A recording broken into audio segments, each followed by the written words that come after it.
How's it going, everyone? We got some more goalie tips for you. Now, over the years, this tends to be the question that we get the most. How do we save breakaways and penalty shots? Well, here we are, and I have some good news for you. With the left stick controls being much more responsive this year, breakaways are much easier to save than in the past. In older games, we'd have to make a bit of an educated guess with the input delay, but now we can be a bit more patient, and that extra time is really going to help us read the skater and make these clutch saves. So this is my thought process for these types of saves. First, there's the initial read. Most of the time, you'll notice the skater is heading directly towards one of your posts. Now this gives me a general idea of which side the skater is most likely to shoot, and in order for me to move to the other side, he needs to convince me with a late cut. Now what do I mean by a late cut? I like to use this imaginary line just under the hash marks.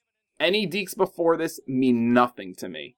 Once he reaches this area, read the skater's next move.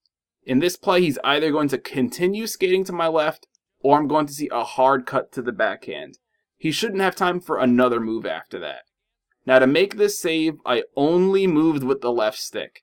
Unless you can read the skater is specifically going 5-hole, standing up is the way to go as it helps protect the high part of the net, and the controlled movements can help you change directions if needed. And this leads me to my next two goalie tips. First, recognize when you have help.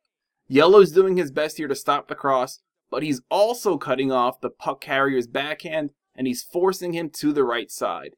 Now because of Yellow's help, this should be an easy save, which leads me to the next part. Always look for trailers. We always need to be aware of the other skaters on the ice. A smart skater knows this is an easy save and he should be looking to a teammate for help, and we need to be ready for that. And because I stayed standing up, I'm able to change direction with the left stick and make the tough save. Now, if you can't get a read on the skater, or you just want to mix things up and keep him off guard, this is where the flying poke check and the spread V come into play. Personally, I have more success with the flying poke check, but the spread V does help stop low shots, especially on the backhand if they get too close. Now some final pieces of advice for you guys. Know your skater's tendencies. Every player has a go-to move they like to use. Keep that in mind, especially if you play in leagues you play the same people over and over, and use that information to your advantage. And be patient. Let them make the first move when they get close.